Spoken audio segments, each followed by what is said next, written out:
ರಾಜಕಾರಣದಲ್ಲಿ ಯಾವುದು ಕೂಡ ನಿಂತು ನೀರೇನಲ್ಲ. ರಾಜಕಾರಣ ಅಂದ ತಕ್ಷಣ ಯಾರೇ ಇರಲಿ ಯಾರೇ ಹೋಗಲಿ ಅದೊಂದು ಹರಿತಾ ಇರುವಂಥ ನೀರಿದ್ದಂತೆ ರಾಜಕಾರಣ. ರಾಜಕಾರಣದಲ್ಲಿ ನಾವು ನೋಡ್ತಾ ಇದ್ದೀವಿ, ಎಲ್ಲೋ ಒಂದು ಕಡೆ ಒಂದು ರೀತಿ ಕ್ಷಿಪಣಿ ಆದಂಥ ಬದಲಾವಣೆಗಳು, ಕ್ಷಿಪಣಿಯಾದಂಥ ರಾಜಕೀಯ ಸನ್ನಿವೇಶಗಳನ್ನು ನಾವೆಲ್ಲರೂ ಕೂಡ ನೋಡ್ತಾ ಇದ್ದೀವಿ. ನಾವು ಕರ್ನಾಟಕ ರಾಜ್ಯದಲ್ಲಿ ಕೂಡ ಅನೇಕ ಮಂದಿ ದಿಗ್ಗಜರನ್ನು ನಾವು ನೋಡಿದ್ದೀವಿ. ನಾವು ವೀರೇಂದ್ರ ಪಾಟೀಲ್ ಅವ್ರನ್ನ ಮುಖ್ಯಮಂತ್ರಿ ಇದ್ದಂಥ ಟೈಮಲ್ಲಿ ಯಾವ ರೀತಿಯಲ್ಲಿ ಅವ್ರನ್ನ ಮುಖ್ಯಮಂತ್ರಿಗಳು ವೀರೇಂದ್ರ ಪಾಟೀಲ್ ಅವ್ರನ್ನ ಇಳಿಸಿದ್ರು ಅನ್ನೋಂಥದ್ದು ಕೂಡ ನಮ್ಮ ಗಮನದಲ್ಲಿದೆ. ಮುಖ್ಯಮಂತ್ರಿ ವೀರೇಂದ್ರ ಪಾಟೀಲ್ ಅವ್ರನ್ನ ಆವತ್ತಿನ ಸಂದರ್ಭದಲ್ಲಿ ಎಲ್ಲೋ ಒಂದು ಕಡೆ ಏರ್ಪೋರ್ಟಲ್ಲಿ ನಿರ್ಧಾರ ತಗೊಂಡು ವೀರೇಂದ್ರ ಪಾಟೀಲ್ ಅವರು ಮುಖ್ಯಮಂತ್ರಿನ ಇಳಿಸಂಥ ಸನ್ನಿವೇಶವನ್ನು ಕೂಡ ನಾವು ಕಂಡಿದ್ದೇವೆ. ಅದೇ ರೀತಿಯಲ್ಲಿ ಕೂಡ ನಮ್ಮ ದೇವರಾಜ್ ಅರಸರು ಮುಖ್ಯಮಂತ್ರಿ ಇದ್ದಂಥ ಟೈಮಲ್ಲಿ ಕೂಡ ಯಾವ ರೀತಿಯಲ್ಲಿ ನಡ್ಕೊಂಡ್ರು ಅನ್ನೋಂಥದ್ದು ಕೂಡ ನಾವೆಲ್ಲರೂ ಕೂಡ ನೋಡಿದ್ವಿ. ಅನೇಕ ದಿಗ್ಗಜರನ್ನು ನೋಡಿದಂಥ ಟೈಮಲ್ಲಿ ಬಹುಶಃ ಕರ್ನಾಟಕದಲ್ಲಿ ಕೂಡ ಆ ರೀತಿ ಏನನ್ನ ಯಾವ ರೀತಿಯಲ್ಲಿ ಮಹಾರಾಷ್ಟ್ರದಲ್ಲಿ ಏಕನಾಥ್ ಶಿಂದೆ ಅವ್ರದ್ದು ಪರಿಸ್ಥಿತಿ ಅಂದ್ರೆಗಿನ ಏಕನಾಥ್ ಶಿಂದೆ ಅವ್ರದ್ದು ಯಾವ ರೀತಿಯಲ್ಲಿ ಒಂದು ಕ್ಷಿಪಣಿಯಾದಂಥ ಬದಲಾವಣೆಗಳಾಯಿತು, ಆ ರೀತಿಯನ್ನು ಡೆವಲಪ್ಮೆಂಟ್ ಆಗ್ಬೋದು ಅನ್ನೋಂಥದ್ದು ನಮ್ಮೆಲ್ಲರೂ ಕೂಡ ಒಂದು ರೀತಿ ಎಲ್ಲೋ ಒಂದು ಕಡೆ ನಮಗೆ ಕಾಣ್ತಾ ಇದೆ.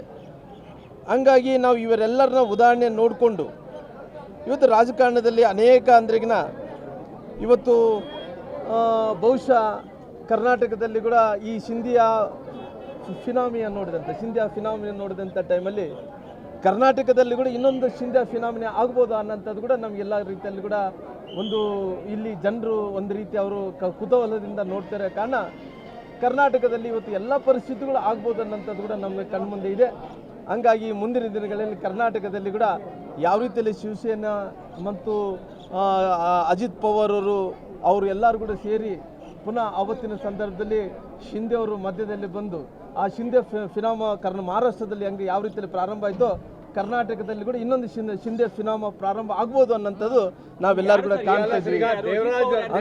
ದೇವರಾಜ್ ಅರಸು ಮತ್ತೆ ವೀರೇಂದ್ರ ಪಾಟೀಲ್ ಮತ್ತೆ ಡಿ.ಕೆ. ಶಿವಕುಮಾರ್ ಅವ್ರಿಗೂ ಕಾಂಗ್ರೆಸ್ ಅಲ್ಲಿ ಆಗ್ತಾ ಇದೆ. ನಾನು ಯಾರ ಬಗ್ಗೆ ಕೂಡ ಹೇಳಕ್ ಹೋಗಲ್ಲ, ಹೆಸರು ಉಳ್ಕೊಂಡು ನಾನು ಮಾತಾಡಕ್ ಹೋಗಲ್ಲ. ಕರ್ನಾಟಕದಲ್ಲಿ ಕೂಡ ಮುಂದಿನ ದಿನಗಳಲ್ಲಿ ಏನು ಮಹಾರಾಷ್ಟ್ರದಲ್ಲಿ ಯಾವ ರೀತಿ ಶಿಂದೆ ಫಿನಾಮಿನ ಆಯಿತೋ ಅದೇ ರೀತಿಯಲ್ಲಿ ಕರ್ನಾಟಕದಲ್ಲಿ ಕೂಡ ಇನ್ನೊಂದು ಶಿಂದೆ ಫಿನಾಮಿನ ಆಗುತ್ತೆ ಅನ್ನೋಂಥದ್ದು ಕೂಡ ನಾವು ಕಾಣ್ತಾ ಇದ್ದೀವಿ. ವಾತಾವರಣ ಬಂದಿದೆ ಅಂತ ಆ ವಾತಾವರಣ ನಾನು ಬಹುಶಃ ನೀವೆಲ್ಲರೂ ಕೂಡ ನೋಡ್ತಾ ಇದ್ದೀರಿ ಮಾಧ್ಯಮಗಳಲ್ಲಿ. ಕರ್ನಾಟಕದಲ್ಲಿ ಎಲ್ಲಿ ಕೂಡ ಒಂದು ಅಭಿವೃದ್ಧಿ ಕೆಲಸಗಳು ಕಾಣ್ತಾ ಇಲ್ಲ. ಇವತ್ತು ರಾಜಕಾರಣ ಅಂದ ತಕ್ಷಣವೇ ಅವರವರು ಸ್ವಾರ್ಥಕ್ಕೋಸ್ಕರವಾಗಿ ಅವರು ಏನೇನೋ ಆಶ್ವಾಸನೆಗಳನ್ನು ಕೊಟ್ಕೊಂಡು ಇವತ್ತು ಅವರು ರಾಜಕೀಯ ಪೊಲಿಟಿಕಲ್ ಪಾರ್ಟೀಸಲ್ಲಿ ನಾವು ಇಷ್ಟು ದಿನಗಳ ಕಾಲ ನೀವಿರಬೇಕು ನಾವಿರಬೇಕಂದ್ರೆ ಅವರು ಏನೋ ಪೊಲಿಟಿಕಲ್ ಆಗಿ ಅವ್ರ ಪಾರ್ಟಿಯಲ್ಲಿದ್ದಂಥ ಆಂತರಿಕ ವಿಚಾರವನ್ನು ನಾವು ಯಾವುದೇ ರೀತಿಯಲ್ಲಿ ಬಹಿರಂಗಪಡಿಸೋಕೆ ಹೋಗಲ್ಲ. ಅವರ ಆಂತರಿಕ ಪರಿಸ್ಥಿತಿ ಏನೇ ಇರಲಿ, ಆದರೆ ರಾಜ್ಯದಲ್ಲಿದ್ದಂಥ ಜನರಿಗೆ ಒಂದು ಸುಶಾಂತಿ ಅಂದರೆ ಶಾಂತಿಯಿಂದ ಇರಬೇಕು, ಅಭಿವೃದ್ಧಿ ಆಗಬೇಕನ್ನೋಂಥ ವಿಚಾರ ಬಂದಂಥ ಟೈಮಲ್ಲಿ ಎಲ್ಲೋ ಒಂದು ಕಡೆ ಜನರಿಗೆ ನೋವು ಆಗ್ತಾ ಇದೆ. ಹಂಗಾಗಿ ಕರ್ನಾಟಕದಲ್ಲಿ ಕೂಡ ಶಿಂದೆ ಫಿನಾಮ ಪ್ರಾರಂಭ ಆಗುತ್ತೆ ಅನ್ನೋಂಥ ನಮ್ಮೆಲ್ಲರೂ ನೋಡೋಣ. ಮುಂದಿನ ದಿನಗಳಲ್ಲಿ ಎಲ್ಲವನ್ನು ಕೂಡ ನೋಡ್ತೀವಿ. ನಿಮ್ಮ ಇವತ್ತು ನಡೀತಾ ಇರುವಂಥ ಆಡಳಿತ ಪಕ್ಷದಲ್ಲಿ ಯಾರು ಶಿಂದೆ ಫಿನಾಮಿನ ಆಗ್ತಾನಂತ ನೀವೇ ಕಾದು.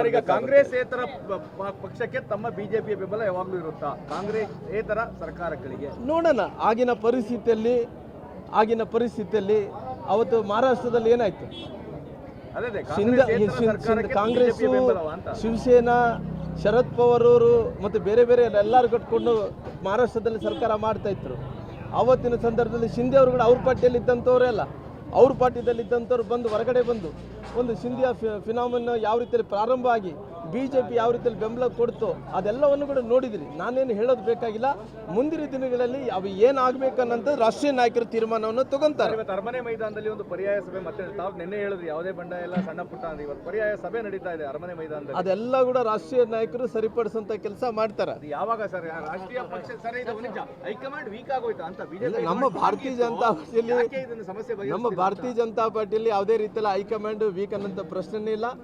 ಯತ್ನಾಳ್ ಅವ್ರು, ಬಸವರಾಜ ಪಾಟೀಲ್ ಯತ್ನಾಳ್ ಅವರು ಕೂಡ ಈ ಕರ್ನಾಟಕ ರಾಜ್ಯದ ಒಬ್ಬ ತೂಕವಾದಂಥ ಒಬ್ಬ ನಾಯಕ ಇದನ್ನು.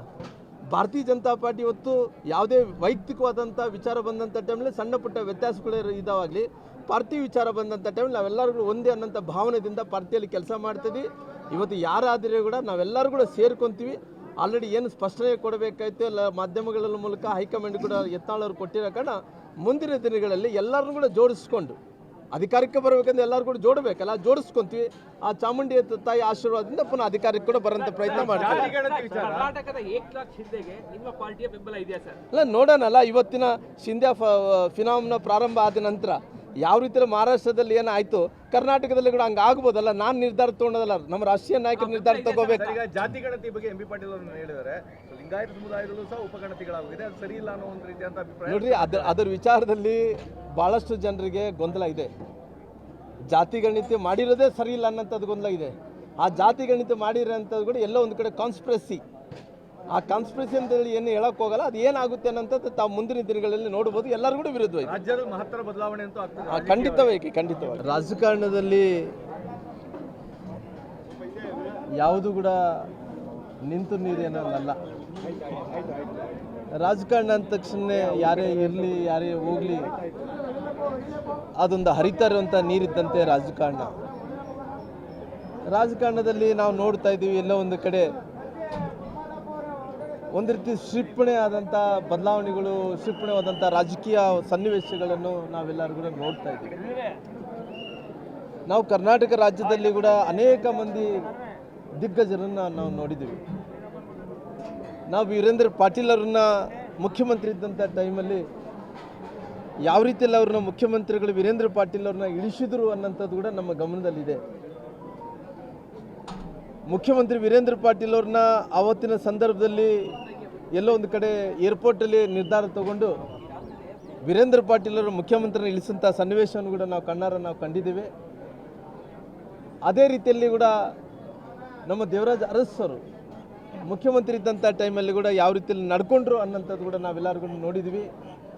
ಅನೇಕ ದಿಗ್ಗಜರನ್ನು ನೋಡಿದಂಥ ಟೈಮಲ್ಲಿ ಬಹುಶಃ ಕರ್ನಾಟಕದಲ್ಲಿ ಕೂಡ ಆ ರೀತಿ ಏನನ್ನ ಯಾವ ರೀತಿಯಲ್ಲಿ ಮಹಾರಾಷ್ಟ್ರದಲ್ಲಿ ಏಕನಾಥ್ ಶಿಂದೆ ಅವ್ರದ್ದು ಪರಿಸ್ಥಿತಿ ಅಂದ್ರೆಗಿನ ಏಕನಾಥ್ ಶಿಂದೆ ಅವ್ರದ್ದು ಯಾವ ರೀತಿಯಲ್ಲಿ ಒಂದು ಕ್ಷಿಪಣಿಯಾದಂಥ ಬದಲಾವಣೆಗಳಾಯಿತು, ಆ ರೀತಿಯನ್ನು ಡೆವಲಪ್ಮೆಂಟ್ ಆಗ್ಬೋದು ಅನ್ನೋಂಥದ್ದು ನಮ್ಮೆಲ್ಲರೂ ಕೂಡ ಒಂದು ರೀತಿ ಎಲ್ಲೋ ಒಂದು ಕಡೆ ನಮಗೆ ಕಾಣ್ತಾ ಇದೆ.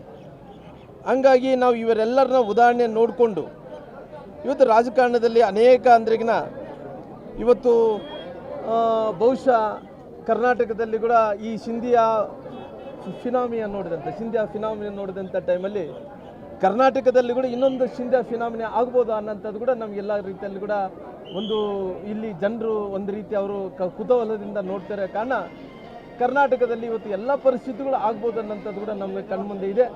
ಹಂಗಾಗಿ ಮುಂದಿನ ದಿನಗಳಲ್ಲಿ ಕರ್ನಾಟಕದಲ್ಲಿ ಕೂಡ ಯಾವ ರೀತಿಯಲ್ಲಿ ಶಿವಸೇನಾ ಮತ್ತು ಅಜಿತ್ ಪವಾರ್ ಅವರು ಎಲ್ಲರೂ ಕೂಡ ಸೇರಿ ಪುನಃ ಆವತ್ತಿನ ಸಂದರ್ಭದಲ್ಲಿ ಶಿಂದೆ ಅವರು ಮಧ್ಯದಲ್ಲಿ ಬಂದು ಆ ಶಿಂದೆ ಫಿನಾಮ ಮಹಾರಾಷ್ಟ್ರದಲ್ಲಿ ಹಂಗೆ ಯಾವ ರೀತಿಯಲ್ಲಿ ಪ್ರಾರಂಭ ಆಯಿತೋ ಕರ್ನಾಟಕದಲ್ಲಿ ಕೂಡ ಇನ್ನೊಂದು ಶಿಂದೆ ಫಿನಾಮ ಪ್ರಾರಂಭ ಆಗ್ಬೋದು ಅನ್ನೋಂಥದ್ದು ನಾವೆಲ್ಲರೂ ಕೂಡ ಕಾಣ್ತಾ ಇದ್ದೀವಿ.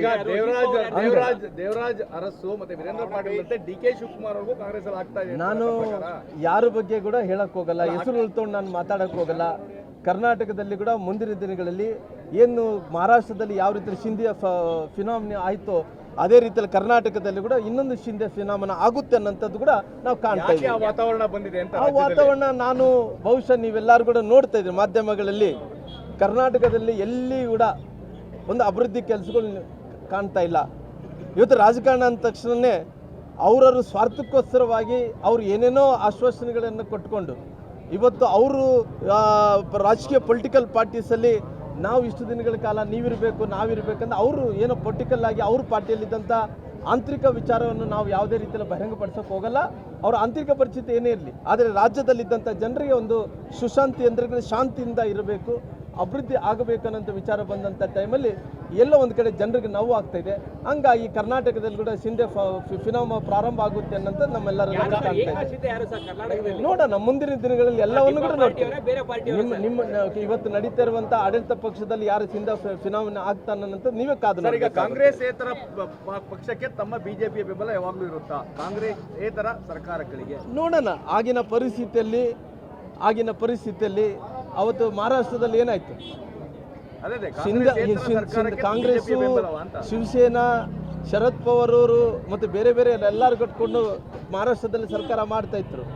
ಆವತ್ತಿನ ಸಂದರ್ಭದಲ್ಲಿ ಶಿಂದೆ ಅವರು ಕೂಡ ಅವ್ರ ಪಾರ್ಟಿಯಲ್ಲಿ ಇದ್ದಂಥವರೇ ಅಲ್ಲ, ಅವ್ರ ಪಾರ್ಟಿಯಲ್ಲಿ ಇದ್ದಂಥವ್ರು ಬಂದು ಹೊರಗಡೆ ಬಂದು ಒಂದು ಸಿಂಧಿಯಾ ಫಿನಾಮಿನ ಯಾವ ರೀತಿಯಲ್ಲಿ ಪ್ರಾರಂಭ ಆಗಿ BJP ಯಾವ ರೀತಿಯಲ್ಲಿ ಬೆಂಬಲ ಕೊಡ್ತು ಅದೆಲ್ಲವನ್ನು ಕೂಡ ನೋಡಿದ್ರಿ. ನಾನೇನು ಹೇಳೋದು ಬೇಕಾಗಿಲ್ಲ.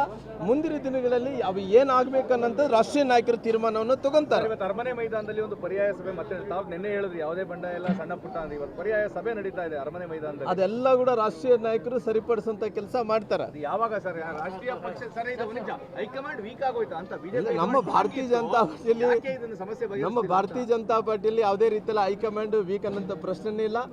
ಯತ್ನಾಳ್ ಅವರು ಬಸವ ಪಾಟೀಲ್ ಯತ್ನಾಳ್ ಅವರು ಕೂಡ ಈ ಕರ್ನಾಟಕ ರಾಜ್ಯದ ಒಬ್ಬ ತೂಕವಾದಂಥ ಒಬ್ಬ ನಾಯಕ ಇದನ್ನು. ಭಾರತೀಯ ಜನತಾ ಪಾರ್ಟಿ ಇವತ್ತು ಯಾವುದೇ ವೈಯಕ್ತಿಕವಾದಂಥ ವಿಚಾರ ಬಂದಂಥ ಟೈಮಲ್ಲಿ ಸಣ್ಣ ಪುಟ್ಟ ವ್ಯತ್ಯಾಸಗಳು ಇದಾವಾಗಲಿ, ಪಾರ್ಟಿ ವಿಚಾರ ಬಂದಂಥ ಟೈಮಲ್ಲಿ ನಾವೆಲ್ಲರೂ ಒಂದೇ ಅನ್ನೋಂಥ ಭಾವನೆಯಿಂದ ಪಾರ್ಟಿಯಲ್ಲಿ ಕೆಲಸ ಮಾಡ್ತೀವಿ. ಇವತ್ತು ಯಾರಾದರೂ ಕೂಡ ನಾವೆಲ್ಲರೂ ಕೂಡ ಸೇರ್ಕೊತೀವಿ. ಆಲ್ರೆಡಿ ಏನು ಸ್ಪಷ್ಟನೆ ಕೊಡಬೇಕಾಯ್ತು ಎಲ್ಲ ಮಾಧ್ಯಮಗಳ ಮೂಲಕ ಹೈಕಮಾಂಡ್ ಕೂಡ ಯತ್ನಾಳ್ ಅವರು ಕೊಟ್ಟಿರೋ ಕಾರಣ ಮುಂದಿನ ದಿನಗಳಲ್ಲಿ ಎಲ್ಲರನ್ನೂ ಕೂಡ ಜೋಡಿಸ್ಕೊಂಡು ಅಧಿಕಾರಕ್ಕೆ ಬರಬೇಕಂದ್ರೆ ಎಲ್ಲರೂ ಕೂಡ ಜೋಡಬೇಕಲ್ಲ, ಜೋಡಿಸ್ಕೊಂತೀವಿ. ಆ ಚಾಮುಂಡಿ ತಾಯಿ ಆಶೀರ್ವಾದದಿಂದ ಪುನಃ ಅಧಿಕಾರಕ್ಕೆ ಕೂಡ ಬರೋಂಥ ಪ್ರಯತ್ನ ಮಾಡ್ತೀವಿ. ಕರ್ನಾಟಕದ ಏಕನಾಥ್ ಶಿಂದೆಗೆ ನಿಮ್ಮ ಪಾರ್ಟಿಯ ಬೆಂಬಲ ಇದೆಯಾ ಸರ್? ಅಲ್ಲ ನೋಡೋಣಲ್ಲ, ಇವತ್ತಿನ ಶಿಂಧ್ಯಾ ಫಿನಾಮಿನ ಪ್ರಾರಂಭ ಆದ ನಂತರ ಯಾವ ರೀತಿಯಲ್ಲಿ ಮಹಾರಾಷ್ಟ್ರದಲ್ಲಿ ಏನಾಯ್ತು ಕರ್ನಾಟಕದಲ್ಲಿ ಕೂಡ ಹಂಗೆ ಆಗ್ಬೋದಲ್ಲ. ನಾನು ನಿರ್ಧಾರ ತೊಗೊಳೋದಲ್ಲ, ನಮ್ಮ ರಾಷ್ಟ್ರೀಯ ನಾಯಕರು ನಿರ್ಧಾರ ತಗೋಬೇಕು. ಈಗ ಜಾತಿ ಗಣತಿ ಬಗ್ಗೆ MP ಪಾಟೀಲ್ ಅವರು ಹೇಳಿದ್ದಾರೆ, ಲಿಂಗಾಯತ ಸಮುದಾಯದಲ್ಲೂ ಸಹ ಉಪಗಣತಿಗಳಾಗಿದೆ, ಅದು ಸರಿ ಇಲ್ಲ ಅನ್ನೋ ಒಂದು ರೀತಿಯಂತ ಅಭಿಪ್ರಾಯ. ನೋಡ್ರಿ, ಅದರ ವಿಚಾರದಲ್ಲಿ ಭಾಳಷ್ಟು ಜನರಿಗೆ ಗೊಂದಲ ಇದೆ. ಜಾತಿ ಗಣಿತ ಮಾಡಿರೋದೇ ಸರಿ ಇಲ್ಲ ಅನ್ನೋಂಥದ್ದು ಗೊಂದಲ ಇದೆ. ಆ ಜಾತಿ ಗಣಿತ ಮಾಡಿರೋಂಥದ್ದು ಕೂಡ ಎಲ್ಲೋ ಒಂದು ಕಡೆ ಕಾನ್ಸ್ಪಿರಸಿ. ಆ ಕಾನ್ಸ್ಪಿರಸಿ ಅಂತ ಹೇಳಿ ಏನು ಹೇಳಕ್ ಹೋಗಲ್ಲ. ಅದು ಏನಾಗುತ್ತೆ ಅನ್ನೋಂಥದ್ದು ತಾವು ಮುಂದಿನ ದಿನಗಳಲ್ಲಿ ನೋಡ್ಬೋದು. ಎಲ್ಲರೂ ಕೂಡ ವಿರುದ್ಧವಾಗಿ ರಾಜ್ಯದ ಮಹತ್ತರ ಬದಲಾವಣೆ ಅಂತೂ ಆಗ್ತದೆ. ಖಂಡಿತವಾಗಿ.